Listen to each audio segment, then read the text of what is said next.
So welcome back everybody to the Behind the Brand podcast. My name is Curtis and I am the host, and today we are a bit on tour, as we were just discussing there. It's Behind the Brand on tour. We are very delighted to be here on the first one outside the studio. We're here at Thrive Health and Wellbeing with the owner, Jamie. How you doing? I'm well, mate. I'm well. Thanks for coming out. I appreciate it. No worries at all. No worries at all. Thank you so much for having us. Lovely setup, by the way. Absolutely stunning. Only recently just opened as well. So yeah, just reopened after an expansion. Been in business 3 years now, but we've just expanded our gym to allow more members.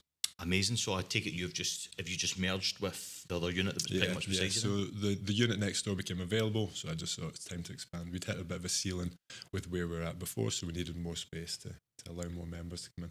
It's brilliant though. Honestly, what a setup. We will try throughout the video, and we'll try and get some actual clips of the setup and everything that goes along with it. But let's even dig in then, Jamie. Could you give us a wee introduction, who you are and how Thrive came to be, even before the expansion? Yeah, I guess so. I've been personal training 12 years. My route into personal training, probably challenges with mental health, exercise, nutrition, that gave me this, I would say, stability and quite a tumultuous, if that's the right word, like unstable upbringing.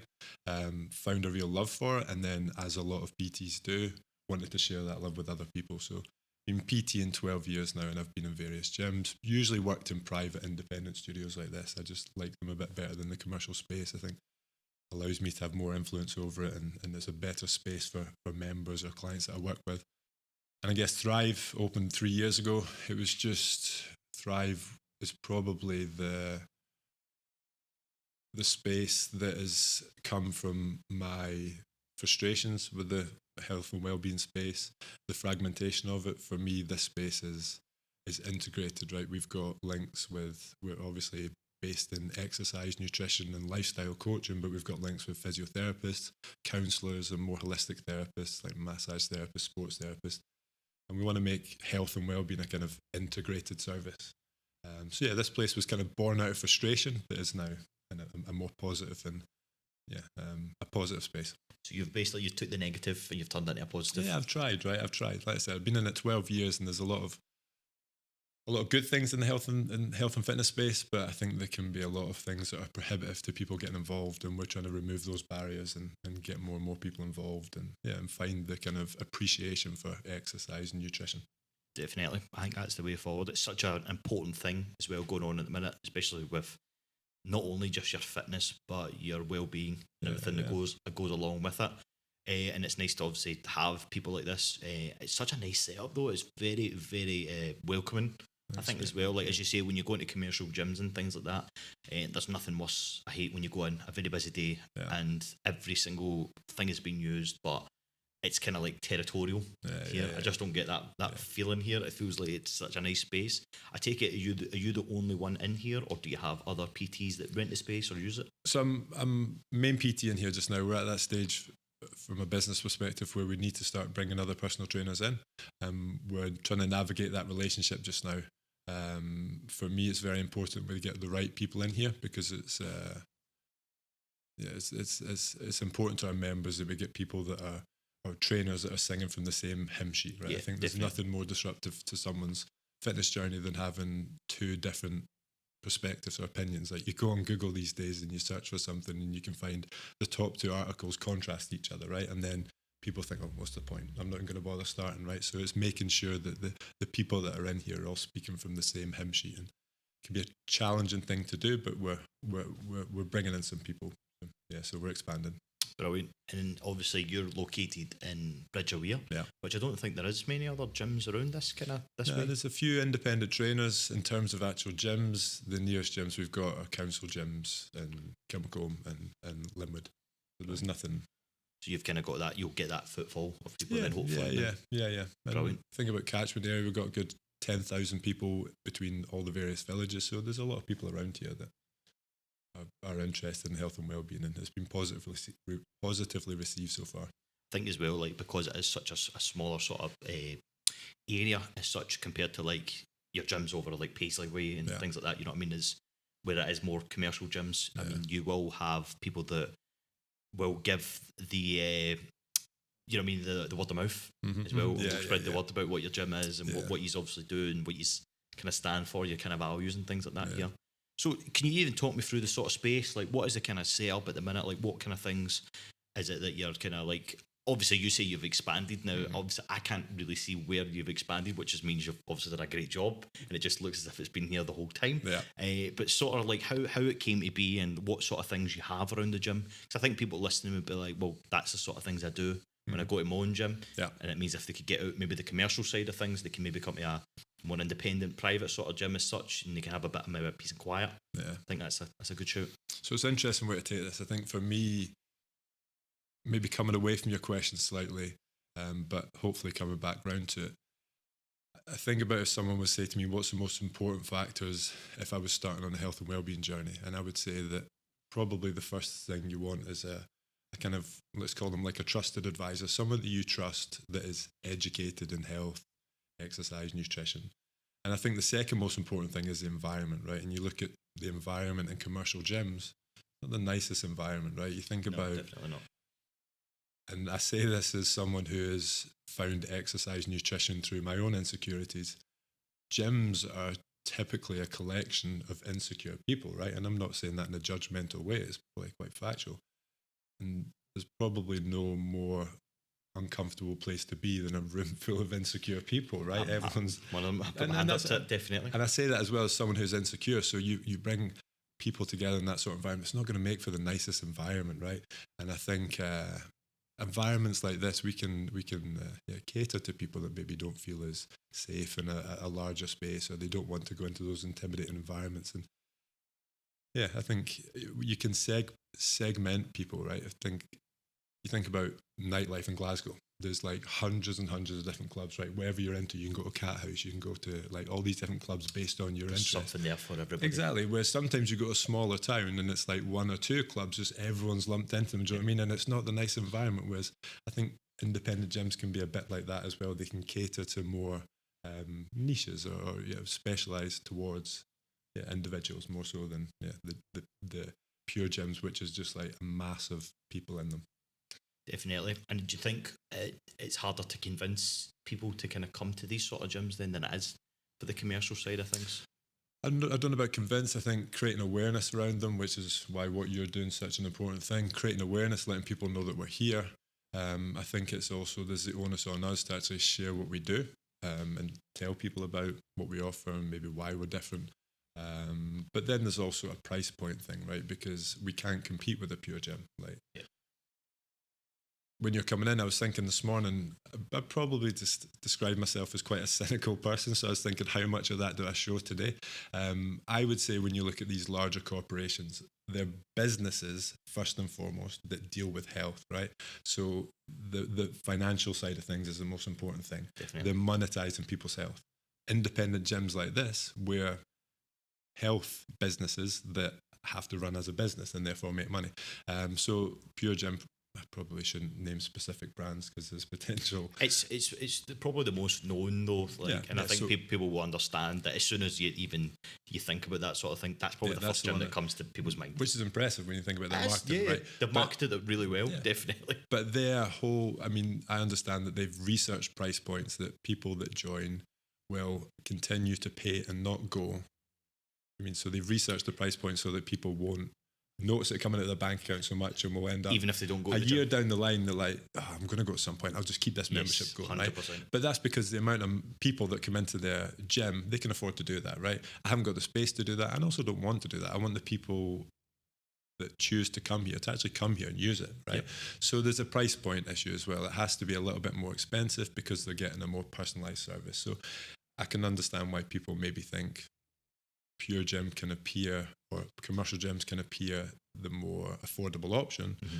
But if you're thinking about what you get from coming to a space like this, you get that relationship with a trainer or trainers, you get the environment that's more private, and you probably get the skills, you learn the skills that you need to make this a lifetime thing, rather than just showing up to the gym for a while and going through the motions and then thinking, it's not for me. Yeah, because there's so much more than just coming to a gym and doing a workout. Exactly, right. There's the whole thing that comes along with it. Is that something that you guys offer? Do you have like services in here in Thrive, like as such as obviously like a nutrition sort of part included in it? And can people just kind of come freely and use the gym if need be? So just now we offer exercise, nutrition coaching, and what we call lifestyle support. So just like you touched on earlier, physical and mental health are so closely linked. And for me, it's that integration of, exercise, nutrition, and lifestyle factors that is what really gets people results in this space. In isolation, they don't really work so well. I think when I first started my career, I got my PT certificate and I thought, man, exercise, I'm going to change people's lives. And then about a year or two into my career, I was like, oh man, this isn't doing much. What's going on here? So I thought, it's nutrition. It must be nutrition. So I got all my nutrition certifications and thought, right, this is it. I'm going to change people's lives. And then a couple of years into that, like, this still isn't doing it. Then I went off and I did some courses in psychology and psychotherapy, and I quickly realised it's the integration of all those three things, right? It's the skill, the integration of those three things that gets results. So we cater for that here. We've got exercise, nutrition coaching, and then lifestyle support. And is that just yourself at the moment? Kind of so just now, it's me that does the lion's share of it. But again, we've got other professionals looking to come in. Brilliant. And as I was saying, talk to me about the kind of space, the sort of things you've got set up here. I mean, the stuff looks fantastic. So I would say in this small space, we've got equipment that there's not a single exercise you couldn't do in here. Okay, so typical gym exercises is not a single thing. We've got a cardiovascular space, a kind of complementary space through the back for members that want to come in outside coach sessions and do some additional work. We've got pin-loaded machines, which typically are a great place to start with beginners. We've got a kind of higher intensity area over here, and then we've got what we'd say a more functional / strength area back. I was going to say that's just behind us. You'll probably see it in the camera there. So we can cater for complete beginners. I was working with a 93-year-old chap who'd never set foot in a gym before. Fantastic. And then we've got right up to advanced trainees, so we can cater to everyone. Brilliant. It's honestly such a lovely space. And I say, like, I know you've recently just done up. I know you've been in business now for the past few years, but you would think that this was here forever. Yeah. Here forever. Just such a nice space as well. And it's nice the way you've treated even the rooms for us doing the podcast. It's very, very, very well done. Good. What's the kind of favourite part of showing up every day then to the job? What's the favourite part? Yeah, that's a good question. Again, probably going back to what I was sharing about myself earlier, I think I recognised just how pivotal or maybe just impactful something as simple as exercising and eating well can what a positive impact it can have on people's lives. Sounds a funny thing to say, but having been in the industry for 12 years, like I feel like I've been through it all, right? I've been through the kind of body dysmorphia when you're in an industry full of like jacked up dudes, and I'm quite a naturally slim guy. Do you mean you think about your body shape, like what are people going to think of me? And then there's the kind of disordered eating that comes with it as well, right? So you're thinking about, oh, this food's bad, I shouldn't eat that. And so I feel like I've been through all of that, and I can now support people coming out the other side of it, right? Ask your question again. I lost my train of thought there. It was just your favourite part of coming to work every day. So I guess with that then it's that I feel like I went through all that stuff on my own and it was hard, and I can support people through that, right? There's this idea like you learn from your mistakes, but you can't learn from other people's mistakes, right? So the people that come in here, rather than like than stopping them from making the mistakes, you can't really do that, right? I need to guide them through that process so I can be there to support them through as they go through all the challenges that come with the health and fitness or change, the challenges that come with change. I think I recognised how much this impacted my life, and I want to share it with other people. I think as well, like that sort of stuff, it's nice to hear that somebody obviously cares about that sort of stuff, because we do have like not digging into other PTs and stuff like, but we've had numerous people come in and say it before, like some people are just in this for the quick fix, not actually there to help people and do what they're meant to be doing. So it's nice to see something like this, a community based sort of thing as well, which will make a massive difference to many that pass by. And the cool thing is, I guess it has, right? We've got multiple members now that this has made significant impact to their life, their quality of life. And again, with 12 years experience in the industry, it's helped me realize, like, while exercise, nutrition are my life and that's my career, they're just tools, right? They're tools to make us feel a bit better and get more from the important things from life.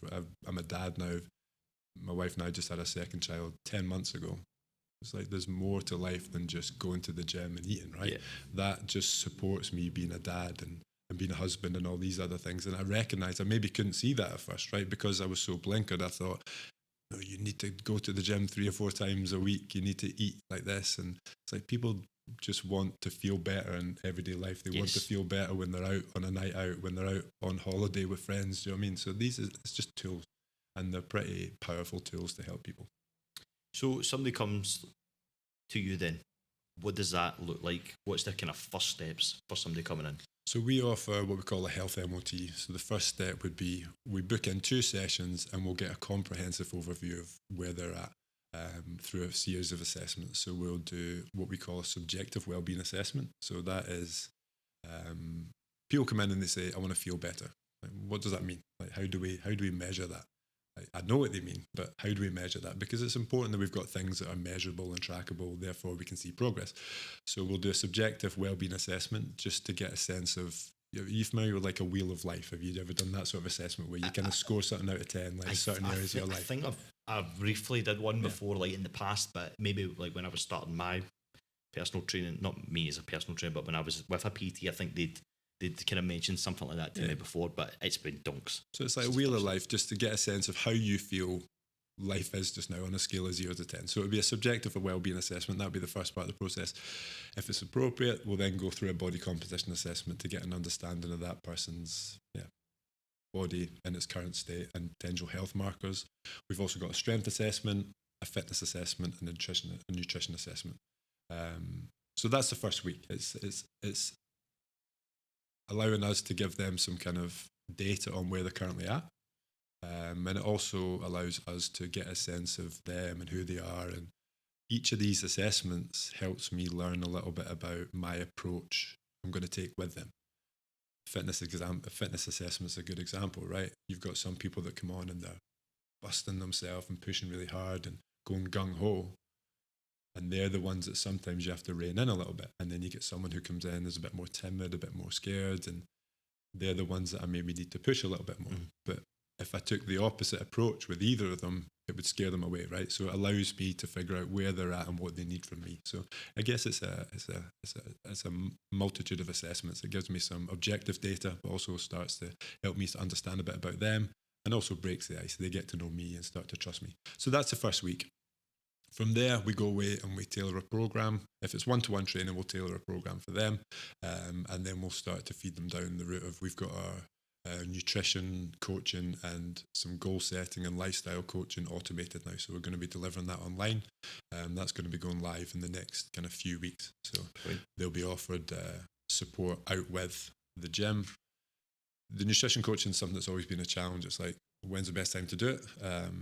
Usually people have a limited time they can train. So if they're in the gym twice a week, I don't really want to waste that as such by talking too much. We want to get some action done. So it doesn't really facilitate coaching side of things. So I've moved that now more online so they can do it at their time. And they'll be able to access it. Exactly. They can pick up in their day-to-day life whenever they're free. Yeah, whenever suits. Yeah. Fantastic.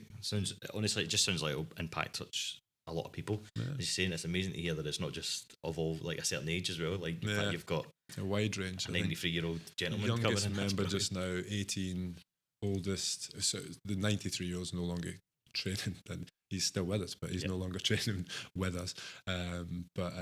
So wide range, and that's typically it. Yeah, we've got a big spread of members.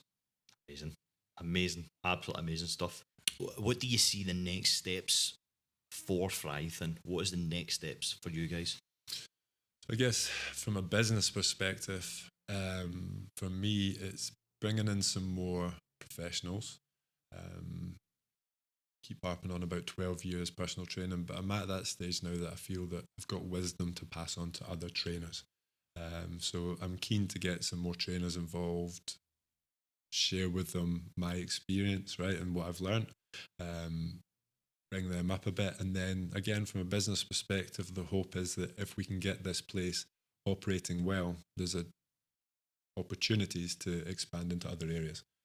I feel like small villages and maybe even small towns are quite underserved. Like I said, we've only got council gyms around here, so I feel like they're quite underserved areas, and I feel like it's somewhere I could expand into, and hopefully, Amazing. So we could see Thrive maybe pop up in maybe all these different areas. Fantastic. I think you will. I hope so. What's your favourite machine then for you yourself? And what's your favourite go to? Say you're in like a day like today where it's nice and quiet, nobody's in. At the minute you're just in yourself. What's your kind of go to? My training just now is very different, like I said, because I've got 2 young kids. I've got like a 20 to 30 minute window in the evening, which is just not what I like. I like training early in the day, but just now needs must.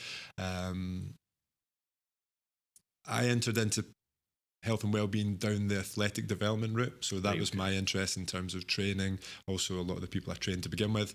I've probably gone full circle now. Like, you'll probably find me doing more what would be deemed as, I guess, bodybuilding style, but more machine-based exercises. Right, okay. I just think they offer a lot of bang for buck.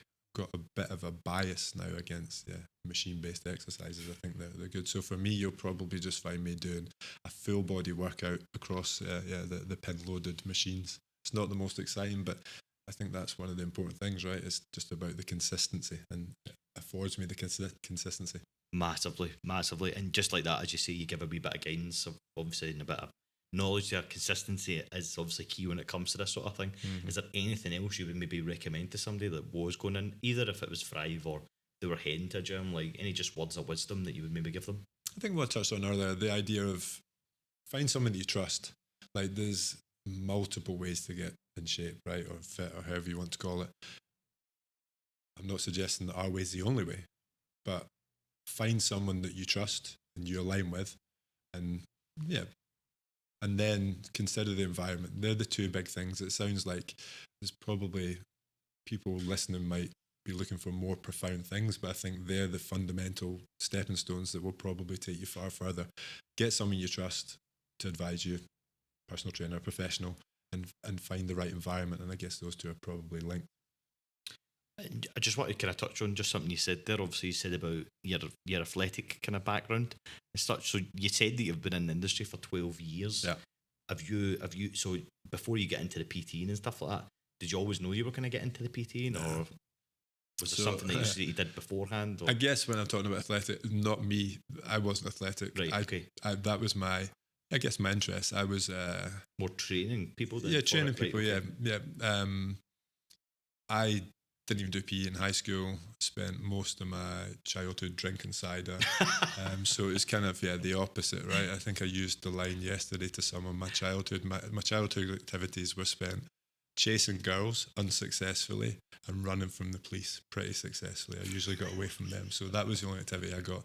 But there was, I think, because of my unhealthy lifestyle choices when I was young, it led me down a path that I found exercise, and it took me on a different path. So then it was just the passion and desire to share that with other people.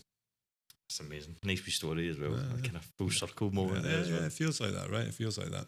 Brilliant. And is it always, like, for you career-wise, is it always now, since leaving kind of school and things, has it always been involved in the fitness industry then?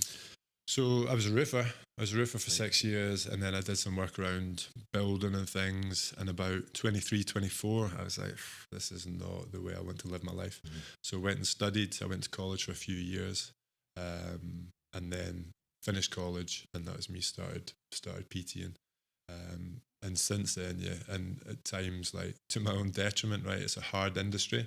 You look at the figures of people who come into the industry and leave within like a year. Is pretty scary, right? It's a sad thing, because you've got people who are clearly like had a desire to help people, and they wanted to help people change their lives, but the industry didn't support them. So it's a tough industry, right? I think people get into it thinking that they're going to earn a ton of money, just like train people when suits them. Yes. Yep. It's just not like that, right? Starting out, you're like starting at 6 a.m, working a couple of hours, then you've got sporadic appointments through the day, and then you're working late into the night. So it's a hard gig. But I feel like I've managed to get through that part of it now, and I'm in a good place with it. You're in a good place. Brilliant. Would you say that, like, even in the past 5-10 years, like, PTing has changed dramatically? We've had that before, where people say what they used to do from what they do now, because it is all changed because of things like this and stuff, where they become more aware of the kind of the social part of it as well. Rather than just the fact that they are there to help. Obviously, that is the main part of the job, and you get somebody in a in a good position, whether it be fitness wise, well-being wise, all that sort of stuff.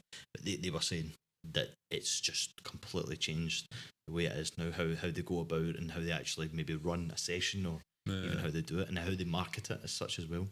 Yeah, I think the way it's taught now, you look at the certification, there's a lot more, I think, around nutrition and probably psychology starting out.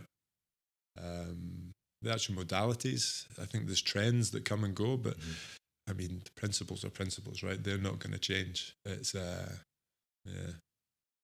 but I think the system around people going into personal training is just not where it needs to be yet, right? You've got to get in these commercial gyms that don't really support young trainers in the way that they could. Yep. So I hope that changes, and I guess the hope is that we can do some of that as well. I'd like to bring in some young trainers and support them, like, so they don't have to do those split shifts throughout a day for next to no money. I would like to help people have a salary so they didn't have issues with getting mortgages and loans and things like that. So I'd like to change the way that side of things done on some small scale. Because it is a tough gig when you do that sort of stuff, because you are pretty much self-employed when you're doing it. You know, completely a lot of these are renting spaces out, but sometimes they're not even getting a decent space, and it's upwards of thousands of pounds, and you're just hard. like, wow. It's a hard gig. And there was times when I've nearly kind of dipped out of it as well. I remember one night I was working at a gym over in Clydebank at the time, and I had 3 sessions lined up, and they all cancelled on me. And at the time, people would just pay cash. Maybe I shouldn't say that in case HMRC are watching. They just pay cash, and I would just be reliant on that money. There was no like monthly payments. It was just one-off payments. So all 3 cancelled.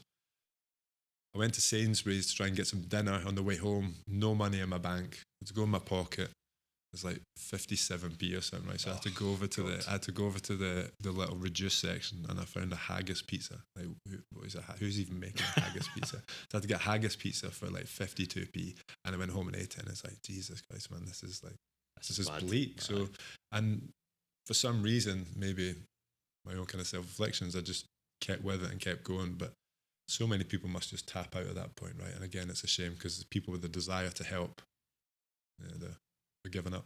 Definitely. Do you feel like it's kind of become an oversaturated market, or do you just believe that there is enough out there for everybody? There's a lot of PTs, right? There's a lot of PTs, but when you look at the statistics around the health of the country, they're continuing to get worse. But we've got more and more personal trainers, so the approach isn't really working, right? There's something not quite right there. People's health is continuing to get worse. We've got more and more personal trainers or health and fitness professionals, so the approach isn't quite right. Whether it's saturated, it's tough. A lot of trainers are now moving to online training. Yeah. So with the idea being that one-to-one, you often see one-to-one training is dead. I completely disagree with that. I don't think in any walk of life we're ever going to come away from one-to-one relationships, right? I think they're... How could you? Exactly. And I think online training serves a purpose, but I think for me personally, and maybe it's because I'm a bit of a dinosaur, and maybe just the generation above social media and online and things like that, maybe that's all that is, but I think there's something pretty like important being missed in that, the relationship of being in a room with someone and having that closeness. I think definitely for me that's what facilitates change. Definitely, because I think like you'll see the person's emotion and how they're feeling over a computer screen. You're not really getting the full thing. I like the idea of an online coaching session if it is all down to like nutrition wise and any kind of questions, that sort of stuff. But I'm like, if me personally, I'm like, if I'm in and I'm doing a workout or whatever like that, and I'm maybe doing a session with, like, say, like yourself, I would like to be here so that I could be known that what I'm doing is being done properly and safely at the end of the day. Because I thought a lot of people always forget that it's not just flinging the biggest weight up and doing it like you've got to be doing it a safe manner as well. Because if you are lifting the biggest weight and it's actually not helping you, you're going to do more damage than what it's worth at the end of the day. For sure. So I personally don't think one-to-one coaching in person has died. And whoever said that maybe needs to look at what they're doing. Cause for me as well, some of the most important aspects of the sessions that I have in here are the conversations that take place between sets, right?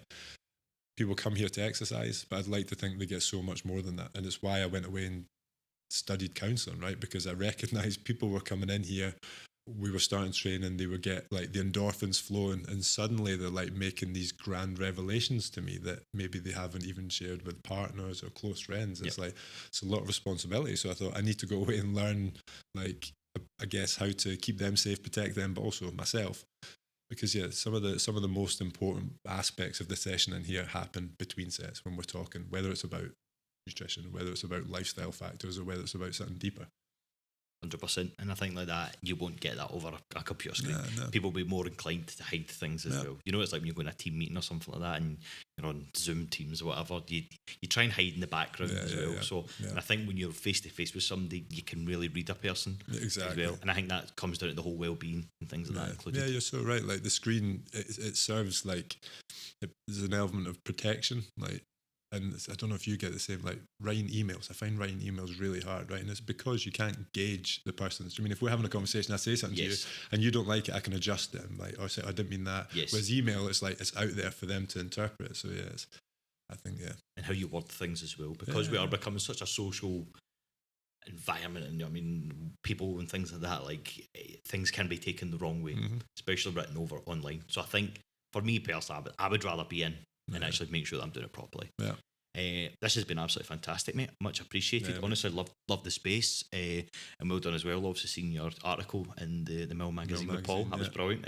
Paul's a great guy, to be fair. So that was brilliant to see, and hopefully this podcast as well as obviously putting it out there will encourage people to come down and obviously see your studio and things like that, and maybe get involved in a service with yourself, or in the future maybe one of your personal trainers when they come down. Yeah, for sure. Curtis, thanks for coming over. I appreciate it. No, listen, it's no problem at all. I think for us then, just to kind of wrap up and finish up, could you even just let the people know where to find you and if you know your socials and things like that, so that they can go and follow, even get in contact with you so they can book in? So you'll find us on social media at Thrive Bridge of Weir. I believe that's across Instagram and Facebook. Don't use TikTok. Don't use any other social media platforms. Yet, I think it's going to happen, isn't it? And then email address info@thrive.bow for bridgeofweir.co.uk. Probably the best way to get in contact with me. There you go. You heard it from Jamie, folks. Listen, thanks so much. And again, thank you so much for inviting us down and for allowing us to be the first one to do a On the Road podcast. On tour. Again, thanks, Curtis. Appreciate it. Thanks, mate. Guys, thanks very much for watching. If you did enjoy it, then please feel free to subscribe, follow on our YouTube, Spotify and Apple podcasts. And we will see you again in the next one. Take care.